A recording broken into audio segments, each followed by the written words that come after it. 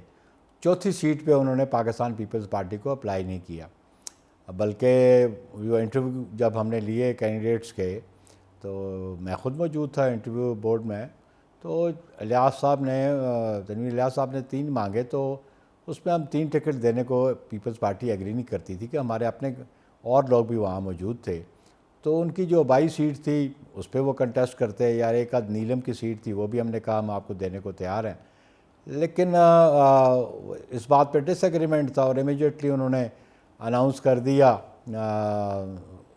کہ جی میں Peoples party چھوڑتا ہوں۔ تو جیسے وہ پی ٹی آئی میں گئے تھے، اور جیسے پی ٹی آئی چھوڑی انہوں نے اور چھوڑ کے پیپلز پارٹی میں آئے، اور اسی سپیڈ سے وہ پھر پیپلز پارٹی چھوڑ کے آئی پی پی میں گئے، اور اس سے پہلے بھی وہ آئی پی پی میں رہ چکے ہیں۔ پیپلز پارٹی میں آنے سے پہلے بھی وہ آئی پی پی کے ساتھ ان کے وابستگی رہی ہے۔ تو آئی پی پی ایک جماعت ہے، اس کے ابھی اس قسم کے تو روٹس نہیں ہیں، کیونکہ گلگت بلتستان کے انتخابات میں باوجود اس کے کہ وہ فارمر جو پی ٹی آئی کے لوگ تھے آئی پی پی میں شامل ہوئے، لیکن جنرل سیٹ میں سے ایک سیٹ نہیں نکال سکے، اور پھر وہ جو انڈیپینڈنٹ جیتے تھے ان کو شامل کروایا۔ وہ بڑی عجیب سی بات ہے کہ وہ اس کی نئی ایک فاؤنڈیشن رکھی گی۔ تو لیٹ سی، میں نہیں سمجھتا ہوں کہ ان کو ٹو دیٹ ایکسٹینٹ کوئی پذیرائی ملے گی آزاد کشمیر کے انتخابات میں۔ تو لیٹس ہوپ اب لوگ جو ماسز ہیں کیسے رسپونڈ کرتے ہیں، پبلکلی ووٹرز کیسے رسپونڈ کرتے ہیں اس پارٹی جی اچھا نیر صاحب، تھوڑا سا این ایف سی ایوارڈ کی طرف آتے ہیں سر۔ ورلڈ بینک کہہ رہا ہے کہ آبادی کے تناسب کے لحاظ سے این ایف سی ایوارڈ کو ریوائز ہونا چاہیے، لیکن اور یہ بھی کہتا ہے کہ اس کا ایک بہت بڑا حصہ ترقیاتی کاموں کے بجائے صوبائی ملازمین کی تنخواہوں اور پینشن کی نظر ہو گیا، یعنی جو پیسے صحت اور تعلیم پہ لگنے چاہیے تھے۔ آپ کو لگتا ہے کہ کیا صوبوں کو ملنے والے فنڈز کا کوئی باقاعدہ آڈٹ یا چیک اینڈ بیلنس ہونا چاہیے، اور سب سے بڑی بات کہ اس کو ریوائز ہونا چاہیے؟ دیکھیں، پہلے بنیادی بات ہے جو نیشنل فائنانس کمیشن ایوارڈ ہوا تھا پاکستان پیپلز پارٹی کے دور میں، اور اس میں کچھ صوبوں کا انہانس ہوا ان کا شیئر ڈویزیبل پول سے، اور پنجاب کا کم ہوا، اور الٹیمیٹلی ابھی نیشنل فائنانس کمیشن کی امینڈمنٹ کی بات آ رہی تھی، تو اس میں تو you need amendment in the constitution. اگر آپ نے کوئی شیئر ریڈیوس کرنے ہیں کسی پروونس کے، تو وہ ایک ایمبارگو ہے کانسٹیٹیوشن میں کہ وہ آپ نہیں کر سکتے۔ اس لیے میں سمجھتا ہوں کہ جو آپ کہتے ہیں ان کی آڈٹس، آبویسلی آڈیٹر جنرل جو ہے وہ سارے پبلک فنڈز کی آڈٹ کرتے ہیں، اور الٹیمیٹلی معاملہ پبلک اکاؤنٹ کمیٹی میں جاتا ہے، تو اس لیے وہ پروسیس تو ہوتا ہے۔ لیکن این ایف سی ایوارڈ کے حوالے سے ایک آبزرویشن ہے ان کی، لیکن این ایف سی ایوارڈ کی جو حیثیت اس کو چینج کرنے کے لیے اس کو پروونسز کو ایگری کرنا بہت ضروری ہے، اور اس پہ ابھی ریسنٹلی جو ایک موو چلی تھی کہ وفاق کے پاس ڈیفنس کے لیے سفیشینٹ فنڈز نہیں ہیں، تو اس پہ بھی میرے چیئرمین نے ایک فارمولہ دیا، اور اس فارمولے پہ سارے پروونسز ایگری کیے کہ ہم اپنے جو خزانے سے جو صوبائی ہے اس سے ہم بالکل کیٹر کریں گے ریکوائرمنٹس جو وفاق کی حکومت نے ان سے مانگی ہیں۔ تو جو آپ نے کہا کہ ڈیوولوشن، آبویسلی ڈیوولوشن 2018 سے پہلے بھی آپ دیکھ لیں تھی کہ نہیں تھی، لیکن 18th امینڈمنٹ میں ڈیوولوشن ہوئی ہے، اور اس میں آبویسلی کچھ منسٹریز ایسی تھیں جن کو پروونسز کو جانا چاہیے تھا، ابھی وہ نہیں گئی، تو اس کے ایکسپینسز بھی وفاق کو برداشت کرنے پڑ رہے ہیں۔ تو اگر وہ منسٹریز ڈیوالو ہو جائے، جیسے آپ نے پروونشل اٹانومی کی بات کی تھی 18th امینڈمنٹ میں، تو اس لیے وہ دیکھو وفاق اور صوبے مل کے وفاق بنتے ہیں، تو آبویسلی برڈن تو بیئر کرنا پڑے گا، لیکن اس کا میکینزم کیا ہوگا؟ سر لیکن آپ ایگری کرتے ہیں کہ وفاق کے پاس اس فارمولے کے تحت اب اخراجات اتنے اس کے بڑھ گئے ہیں کہ پیسے کم پڑ جاتے ہیں، چاہے وہ قرضہ اتارنا ہو یا اپنے اخراجات کرنے ہو، اور اس سے ملک بھی مستقل معاشی بحران کا شکار رہتا ہے؟ معاشی بحران کے اور ریزنز بھی ہو سکتے ہیں لیکن این ایف سی کی is not the civil reason. لیکن آپ دیکھیں کہ اگر پروونسز نے ایگری کیا نا کہ ان کو کمی ہے وفاق کی سطح پہ, تو انہوں نے پول کیا کہ ہم اپنے شیئر سے این ایف سی ایوارڈ کا شیئر ریڈیوس نہیں کریں گے لیکن اپنی کٹی سے ضرور پیسے ان کو فراہم کریں گے تاکہ to meet the defence expenses. اور دوسری جانب سر یہ بھی بتا دیجئے کہ آپ لوگوں کا کہنا ہے کہ پیپلز پارٹی نون لیگ کی اتحادی نہیں صرف سپورٹر ہے, لیکن اب چاہے ترامیم کی بات ہو, چاہے اہم پالیسیوں کی بات ہو, نہ ہی عوام کو ریلیف مل رہا ہے, لیکن آپ لوگ سپورٹ تو کر رہے ہیں اب تک اس پارٹی کو. آبویسلی ہم تو ایک پولیٹیکل سسٹم چاہتے ہیں اس ملک میں. اگر پولیٹیکل سسٹم نہ چلے تو بریک ڈاؤن ہو جائے تو پھر کیا ہوگا؟ تو جمہوری ادارے نہیں ہوں گے, پارلیمان نہیں ہوگی. تو پیپلز پارٹی کا آبجیکٹ یہی تھا کہ اس نے اس ملک میں جمہوریت کے لیے بہت ساری قربانیاں دی, اور بالخصوص آج جب آپ مجھ سے انٹرویو لے رہی ہیں تو 5 جولائی ہے. 5 جولائی وہ دن ہے کہ جب ایک منتخب حکومت, ایک منتخب وزیر اعظم کو شب خون مارا گیا, تو پھر 10 سال تک اس ملک میں جمہوریت نہیں رہی. اس لیے میں سمجھتا ہوں کہ پولیٹیکل پروسیس رہنا چاہیے, لوگوں کے پاس اپرچونٹی ہونی چاہیے کہ وہ اپنی فیٹ کا وہ فیصلہ کر سکیں. تو میں سمجھتا ہوں کہ نون کے ساتھ ہم نے اسی بنیاد پہ سپورٹ کیا. نون ڈرائیونگ سیٹ پہ ہے اور وہ آنسریبل ہے پارلیمنٹ کو بھی, عوام کو بھی, اور عوام کو ریلیف دینا نون کی ذمہ داری بنتی ہے. اور عوام کی ریلیف کے بارے میں بارہ میری قیادت ہمیشہ بات کرتی ہے. میرے پارٹی کے جو ممبرز آف پارلیمنٹ وہ آن دی فلور آف دی پارلیمنٹ بھی بات کرتے ہیں.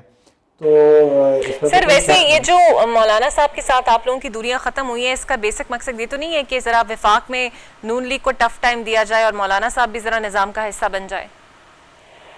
دیکھیں جی, یہ تو لیڈرشپ ڈیسیژن کی بات ہے. مولانا صاحب تو بھی اپوزیشن میں بیٹھے ہوئے ہیں اور ہم تو ٹریجری بینچز پہ ہیں, لیکن مولانا صاحب کے ساتھ میری قیادت کے ہمیشہ اچھے مراسم رہے ہیں. مولانا صاحب ہمارے ساتھ کولیشن میں بھی رہے ہیں 2008 والی گورنمنٹ میں, اور پھر ڈیورنگ دیٹ پیریڈ وہ اپوزیشن میں بھی چلے گئے تھے. تو یہ politics it's a ongoing process. اس میں ایک وقت کے جو اتحادی ہوتے ہیں دوسرے وقت کے وہ مخالفین بھی ہو جاتے ہیں. تو اس میں کوئی اچنبے کی بات نہیں ہے, but it's a political process اور آن گوئنگ پروسیس ہے یہ. بالکل صحیح, بہت شکریہ آپ کا. میرے ساتھ موجود تھے نییر بخاری. بریک لیتے ہیں, بریک کے بعد آپ سے ویلکم بیک. اور اب مجھے جوائن کریں گی نون لیگ کی سینئر رہنما شمائلہ رانا صاحبہ اور پی ٹی آئی کے رہنما اور قانوندان بیرسٹر عمیر نیازی صاحب. عمیر صاحب, سب سے پہلے میں آپ کی جانب آؤں گی. سر, آزاد کشمیر کے الیکشن ہونے جا رہے ہیں اور آبویسلی پی ٹی آئی ایک ہی بات کہتی ہے کہ سب کچھ پہلے سے طے شدہ ہے, لیکن سیاسی حلقوں میں یہ بحث زور پکڑ رہی ہے کہ ہر بار پی ٹی آئی کا بائیکاٹ کرنا بہتر نہیں ہے, آپ کا ووٹر مایوس ہوگا, اور جو جنگ سسٹم میں رہ کر لڑی جا سکتی ہے وہ سسٹم سے باہر نہیں لڑی جا سکتی. بالکل آپ کا ٹھیک سوال ہے, درست بھی ہے. پولیٹیکل اگر لینس سے دیکھا جائے, بہت اکثریت کی رائے پارٹی کے اندر بھی یہی کہ الیکشن کو لڑنا چاہیے اور الیکشن چھوڑے نہیں جاتے. جی بی کے الیکشن کے حوالے سے ہمارے تحفظات تھے, مگر ادھر شاید ایک بگر کاز ایٹ پلے ہے. دیکھیں, اگر کشمیر نہ ہوتا تو شاید یہ فیصلہ بھی نہ ہوتا, کیونکہ کشمیر دیکھیں کس چیز سے جڑا ہوا ہے. نظریہ پاکستان کی ہم تکمیل کی بات کر رہے ہیں. کشمیر کی اپنی ایک سینسٹیوٹی ہے. اس سینسٹیوٹی کو اگنور کر کے اگر ہم خالی اپنی ذاتی پالیٹکس کو سامنے رکھیں اور سامنے رکھتے ہوئے چیزوں کو ڈیسائیڈ کریں تو پھر تو شاید وہی فیصلہ ہو جس سوال کی آپ کی ایکسپیکٹیشن ہے. مگر ادھر ہم سمجھتے ہیں کہ شاید کسی نہ کسی کو اپنی شاید اس سٹیج پہ سیاست کی قربانی دینی پڑے گی, اور پی ٹی آئی نے اس سیاست کی قربانی دی ہے اور ایک یکجہتی شو کی ہے کشمیر کاز کے ساتھ. کیونکہ آج اگر ہم خالی سیاست ہی کو کھیلیں گے تو جو کشمیر کی چنگاری ہے وہ سب چیز کو لپیٹ میں لے سکتی ہے, اور اس چیز کو اگر ٹیبل کی طرف لے کے جانا ہے, اور میں سمجھتا ہوں کہ آنے والے دنوں میں یہ ٹیبل کی طرف جا سکتی ہے. آپ یہی دیکھیں کہ جن کو آپ نے کل عدم کیا ہے ان کے ساتھ شاید کوئی تھرڈ پارٹی انٹروین باہر سے کرے اور بہتری کی طرف چیزیں جا سکتی ہیں. اور اس وقت دیکھیں 27 جولائی کو الیکشن ہے, اس وقت تک پی ٹی آئی اپنا فیصلہ پہ ریورس بھی کر سکتی ہے اگر کوئی بہتری آئی. اچھا، یعنی کہ یہ آپشن آپ کی موجود ہے، لیکن سر اگر آپ لوگ سسٹم میں رہ کر الیکشن لڑتے تو یہ بھی تو ہو سکتا ہے نا کہ حکومت میں آ کر آپ سچویشن چینج بھی کر سکتے، حالات تبدیل بھی کر سکتے. اس طرح اگر آپ لوگ باہر رہیں گے اور اس کاز کو سپورٹ کریں گے جیسے ریاست سپورٹ نہیں کرتی، تو یہ تو آپ کے لیے نقصان دہ ہے. دیکھیں اب ریاست کے ایمبٹ سے آپ چیزیں دیکھیں نا، ریاست آپ ڈیفائن کس کو کرتے ہیں. دیکھیں پارلیمان نے کیا کوئی ایسا فیصلہ کیا ہے؟ اور یہ جو پرائمریلی فیصلہ لیا گیا، یہ کوئی پاکستان میں بیٹھ کے پی ٹی آئی نے نہیں فیصلہ لیا. یہ پی ٹی آئی کشمیر کی پروپوزل تھی. پی ٹی آئی کشمیر جنہوں نے الیکشن لڑنے جانا ہے، جن کا سب سے زیادہ سٹیک تھا، یہ پروپوزل انہی کی طرف آئی. اور جب ہماری پارلیمانی کہہ رہا ہوں پولیٹیکل کمیٹی میں اس کی ڈسکشن ہوئی تو پولیٹیکل کمیٹی نے ان کے ویو کے ساتھ ایگری کیا اور پھر اس چیز کا فیصلہ کیا گیا. بالکل صحیح. عمیر صاحب میرے ساتھ ہی رہے گا. شمائلہ، آپ کیا سمجھتی ہیں کہ جی بی کی طرح ہم نے دیکھا کہ یہ وفاقی اتحادی جماعتوں کے درمیان مقابلہ ہوگا؟ ویسے تو پیپلز پارٹی اور جے یو آئی میں اتحاد ہو گیا ہے، آپ لوگ شاید سولو فلائٹ پہ ہیں، لیکن آئی پی پی بہت اٹریکٹیو جماعت ابھی بنی ہوئی ہے. جی بی میں بھی بہت سارے لوگ وہاں پر گئے. آزاد کشمیر میں پہلے سے ہی وہ اپنی اکثریت کا اعلان کر رہے ہیں. کس طرح آپ ٹرینڈ جاتے ہوئے اور بدلتے ہوئے دیکھ رہے ہیں؟ بسم اللہ الرحمن الرحیم. بہت شکریہ اقرا، آپ نے مجھے اپنے پروگرام میں بلایا. بات یہ ہے کہ دیکھیں جو بھی پولیٹیکل جماعتیں ہیں ان کو اپنی سٹرگل کرنی چاہیے، اور مسلسل جو جہد کا نام ہی سیاست ہے، اور سیاست کے اندر اتار چڑھاؤ آتے رہتے ہیں، اپس اینڈ ڈاؤن آتے ہیں. کل ہم کہاں تھے، آج ہم کہاں ہیں، اس سے پہلے ہم کہاں تھے. یہ کڑا وقت جو ہے، یہ ان کے اوپر اگر یہ سمجھتے ہیں تو یہ ان کی جو بانی جیل میں ہے تو یہ سمجھتے ہیں کہ ہمارا کڑا وقت ہے، تو اب ہم اس سے راہ فرار حاصل کریں. دیکھیں آپ کو تھوڑا سا میں ماضی کی طرف لے کر چلوں تو جب یہ ضمنی الیکشنز ہو رہے تھے تو اس وقت پہلے یہ فیصلہ ہوا کہ جی ہم الیکشن کا بائیکاٹ کر رہے ہیں. پھر انہوں نے جزوی بائیکاٹ کیا کہ جہاں پہ ان کو لگا کہ ہم اپنی مطلب شکست اگر ہمیں ہوگی تو وہاں پہ ہم اپنا امیدوار کھڑا نہیں کریں گے. لیکن جہاں پہ ان کو امید تھی کہ شاید عوام ان کو ووٹ دے دے، وہاں پر انہوں نے ایوب صاحب کی جو مسز ہیں، ان کی عمر ایوب صاحب کی مسز جو ہیں ان کو انہوں نے کر دیا. لاہور کے اندر انہوں نے اپنا امیدوار سامنے لے آئے. تو میں یہاں پہ یہ کہوں گی کہ دیکھیں یہ ان کی جماعت کا فیصلہ ہے، یہ اس پہ ہم کچھ نہیں کر سکتے. لیکن اگر یہ جماعت کے طور پر دیکھیں تو ان کو، سیاسی جماعت کے طور پر دیکھیں تو ان کو ابتدائی مرحلے میں اس میں انٹر ہونا چاہیے. اور اس میدان کو کسی کے لیے خالی کیوں یہ چھوڑیں، یہ اپنی لوگوں کے پاس تو جائے نا، تاکہ عوام کو معلوم ہو کہ یہ ہمارے پاس آئے تھے اور انہوں نے ہمارا اپنا جو ہے یہ ایجنڈا پیش کیا کہ ہم نے پاکستان کے لیے جو بھی خدمت انہوں نے کی ہے ان کو جانا چاہیے. اب رہی بات ہماری پاکستان مسلم لیگ نون کی، تو دیکھیں ہمارے پاس بہت سی ایسپیکٹس ہیں جن کے اوپر ہم بات کر سکتے ہیں، جس سے پورے پاکستان کو، صرف پنجاب کو نہیں، پورے پاکستان کے لیے جو ہے وہ ہم نے جو بہترین سڑکوں کا جو جال بچھایا، state of the art hospitals اور ایجوکیشن سسٹم، ہم نے وہ تمام چیزیں جو ایک وفاقی ٹھیک ہے. حکومت کر سکتی ہے ہم نے کیا. لیکن کشمیر کے جو حالات و واقعات ہیں وہ آپ کے سامنے ہیں. وہاں پہ لوکل اینڈ مہاجرین کی جنگ جو ہے وہ چل رہی ہے، اور اس وقت سٹنگ رولنگ پارٹی جو ہے وہ پیپلز پارٹی ہے وہاں پہ. میں یہ سمجھتی ہوں کہ مسلم لیگ نون نے بہت کڑے وقت میں، جب پرویزی آمریت کا دور تھا، تو اس وقت بھی ہم نے جو ہے وہ ضمنی الیکشن جو تھے اس سے کبھی اپنی اسٹیپ بیک نہیں ہوئے تھے. تو ابھی تو الحمدللہ حالات بہت بہتر ہیں اور ہم انشاءاللہ عوام کے پاس جائیں گے. ہم عوام کے وہ جہاں پاس پہ اپنی آپ نے سڑکوں خدمت کے کا سلے جال میں بچھایا، لیکن یہ تو آپ ہم ایگری کریں کہ مہنگائی بھی اپنی اس وقت پیک پر ہے، پیٹرول پرائسز اتنی کم بالکل نہیں دیکھیں جتنی ہو جانی بات یہ چاہیے. ہے. مجھے موقع دیجیے گا شمائلہ، میں آپ کے پاس واپس آؤں گی. عمیر صاحب، آپ کی جو درینہ اتحادی جماعت ہے مجلس وحدت المسلمین، اس کے سربراہ علامہ راجہ ناصر عباس صاحب بھی ملک سے باہر ہیں. کیا وہ پی ٹی آئی کے بائیکاٹ میں آپ لوگوں کا ساتھ دیں گے؟ آپ کو لگتا ہے ایسی امید ہے، یا پھر وہ بھی سولو فلائٹ کی طرف بڑھیں گے؟ یہ تو ہماری پولیٹیکل کمیٹی نے فیصلہ کیا ہے. یہ کوئی اتحادیوں کے ساتھ بیٹھ کے ان کی مشاورت سے نہیں ہوا. ظاہری بات ہے اتحادیوں تک یہ فیصلہ کنوے ہوگا. باقی اتحادیوں کی اپنی سیاست ہے، ظاہری بات ہے وہ ہم سے ڈس ایگری بھی کر سکتے ہیں. ان کی ایک اپنی ہے. اب وہ خود ایران میں ہے, ظاہری بات ہے آئیں گے واپس, ان کے ساتھ یہ چیزیں ڈسکس ہوں گی. آگے وہ کیا فیصلہ کرتے ہیں وہ انہوں نے اپنے جماعت کے لیول پہ خود فیصلہ کرنا ہے. اور آپ کے جے یو آئی میں مولانا کے ساتھ بھی کچھ تعلقات بہتر ہو رہے تھے, مگر اب وہ کشمیر میں پیپلز پارٹی کے ساتھ مل کر الیکشن لڑ رہے ہیں, تو کچھ مستقبل میں ہم دیکھیں کہ پی ٹی آئی کے ساتھ بھی کوئی نیچرل الائنس ہو سکتا ہے جس میں پیپلز پارٹی بھی شامل ہو آپ کے ساتھ؟ دیکھیں, میں سمجھتا ہوں کہ کشمیر والے اینگل کو ہم اپنی نیشنل پولیٹکس میں اس کو نہ ہی ڈسکس کریں تو بہتر ہے. دیکھیں, نیشنل ہماری پولیٹکس آلریڈی بڑی گمبھیر ہے, ہم 100 گربان ہیں, مگر جب کشمیر کی آتی ہے اس کی ایک ایکسٹرا لیئر سینسٹیوٹی کی ہے. اس کو ہم اپنی ذاتی دشمنی, اپنی پسند ناپسند کے حوالے سے نہیں کر سکتے, اپنی نہ لوکل الائنسز کو سامنے رکھ کے. اچھا شمائلہ, یہ بتائیے گا, جے یو آئی کے مولانا فضل الرحمان صاحب پاکستان پیپلز پارٹی کے ساتھ اتحاد کر چکے ہیں, آپ کو لگتا ہے یہ جو اتحاد ہے یہ نون لیگ کے لیے مشکل پیدا کر سکتا ہے؟ بڑا ہی غیر فطری اتحاد ہے, لیکن میں یہ سمجھتی ہوں کہ ایز اے ایک سیاسی طالبہ ہونے کے ناطے کسی کو بھی اختیار ہے, کسی بھی جماعت کو, کہ وہ کسی کے ساتھ الحاق کر کے الیکشن میں جا سکتے ہیں.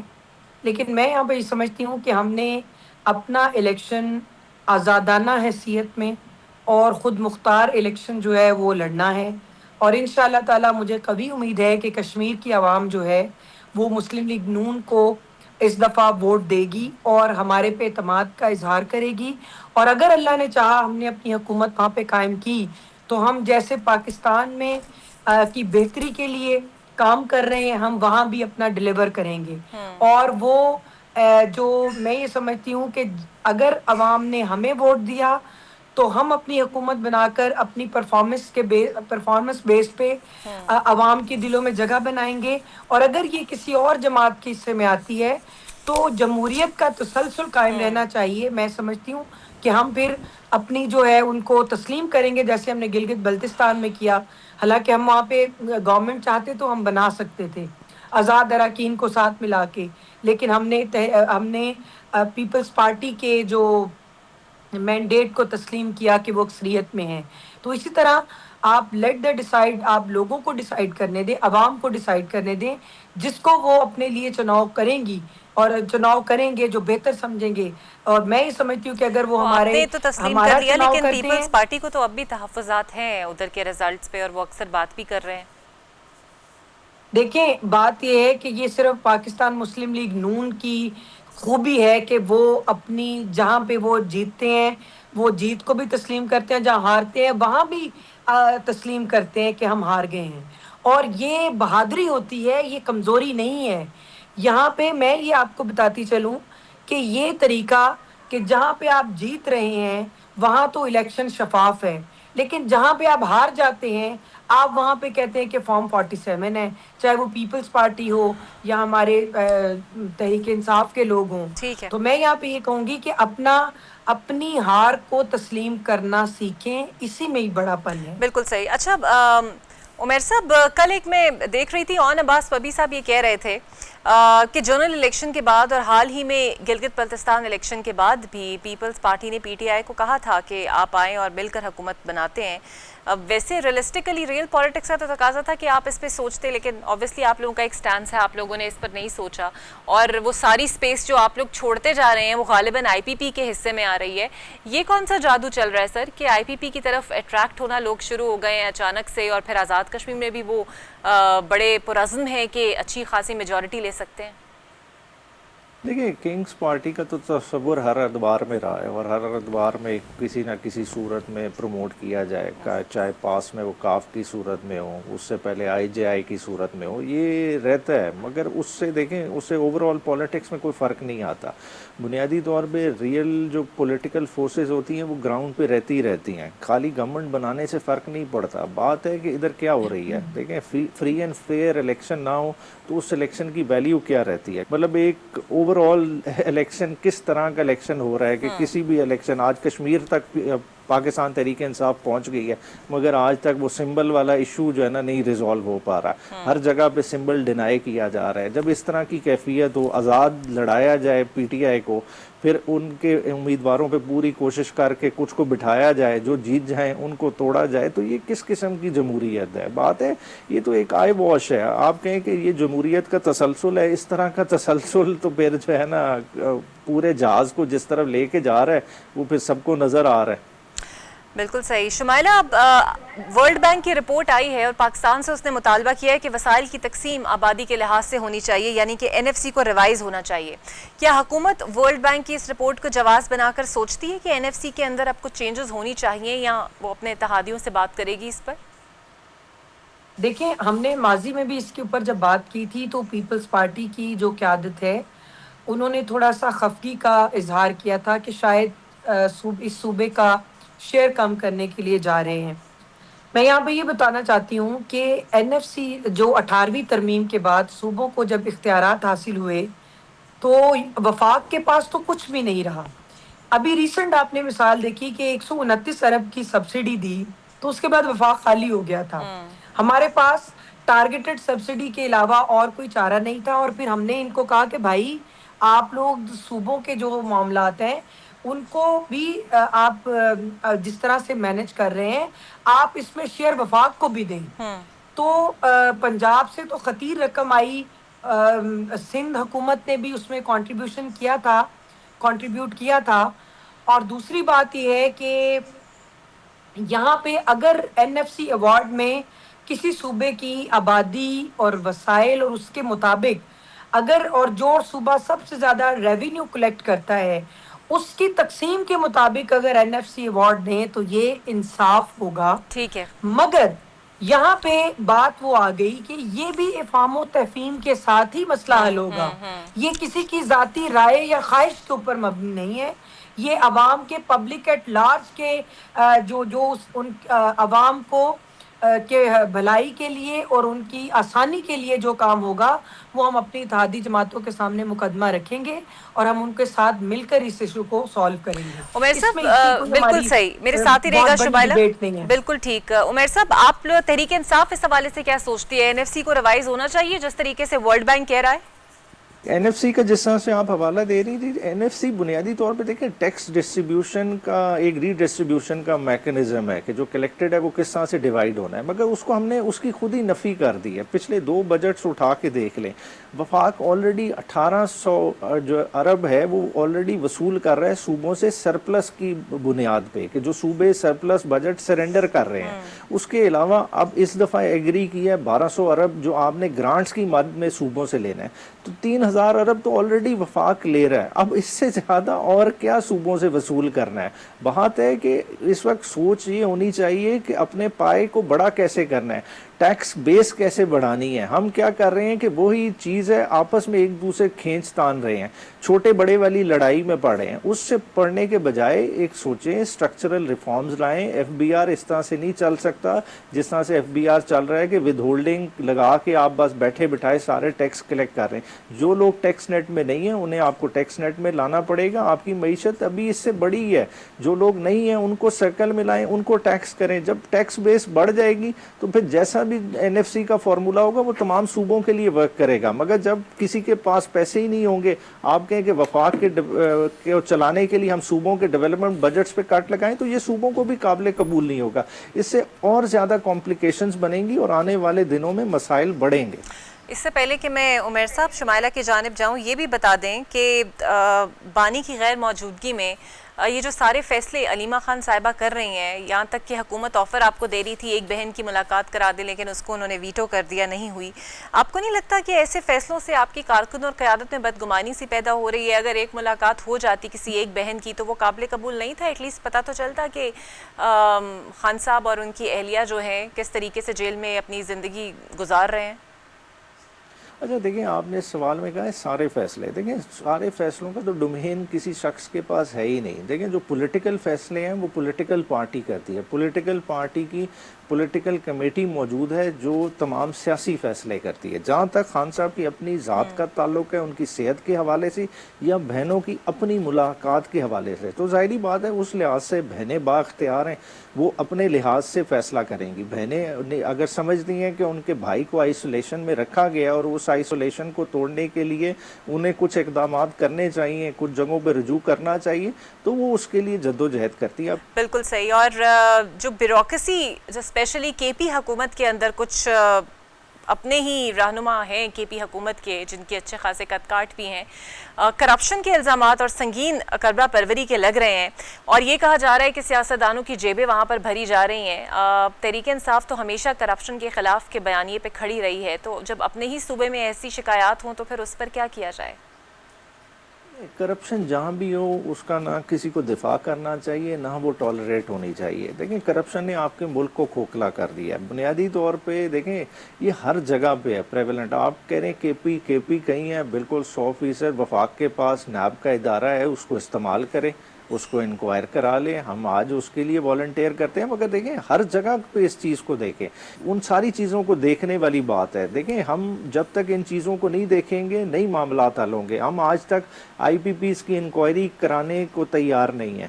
جو اس دور میں چلیں سیف الرحمان صاحب نے سٹارٹ کیا تھا اسی چیز کو مکمل کر لیں. ہبکو کی ٹرانزیکشنز آج بھی آن ریکارڈ ہیں, کس کس سیاستدان کے اکاؤنٹ میں پیسے گئے ہوئے ہیں پکڑیں, آپ کو سب کچھ سامنے آ جائے گا. آج سب سے بڑا آپ کا مسئلہ ہی کرپشن سے بڑا کیا ہے, جو آئی پی پیز کا سیکولر ڈیٹ بن گیا آئی پی پیز کی وجہ سے, جو کیپیسٹی پیمنٹس دے رہے ہیں ان میں کون حصے دار ہیں, کس نے اس ملک کی عوام کو جو ہے نا اس طرح سے جو ہے نا اس کی تذلیل کر دیا, اس کو اتنا نیچے لے گئے.